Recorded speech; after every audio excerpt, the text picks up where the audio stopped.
One of the most important things to know about the vision that we had set from a Chicago Public Schools perspective is that we approached our work through really a holistic system lens.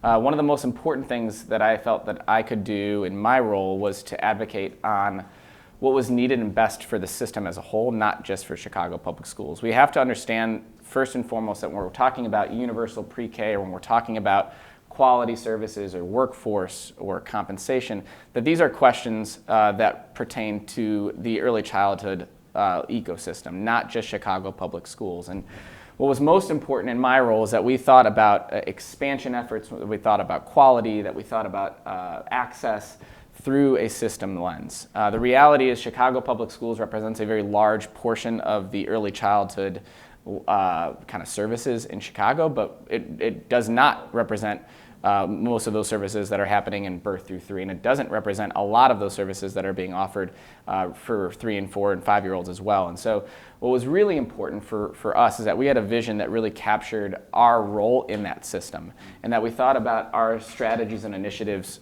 through that system lens. So I would just share that from our perspective, our vision was to, first and foremost, to provide access to quality early childhood education opportunities. And when we say early childhood, we're talking about starting at birth. I think that's a really common question that I get. What do you mean by early childhood education?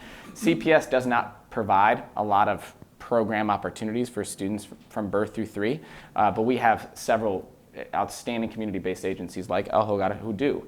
And so we really need to understand how we collaborate, how we partner, and how we look at the decisions we make through that system lens. So birth through 2nd, 3rd grade, there's up for debate in terms of how you want to define early childhood, but our role was to increase access, increase quality opportunities for students in that age group.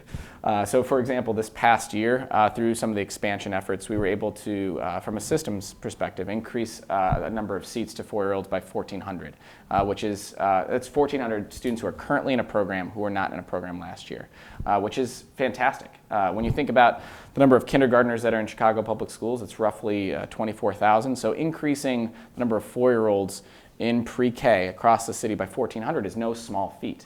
Now we still have a long way to go, not only from a 4-year-old perspective, but from a birth through 3 perspective. But the most important part of this vision is that we're working collaboratively with schools, with community agencies to really strengthen that system and to continue to increase access, but make sure each of those opportunities for students and families is one that's high quality. So the current number, is it 14,000 is the total number of kids in preschool? Approximately.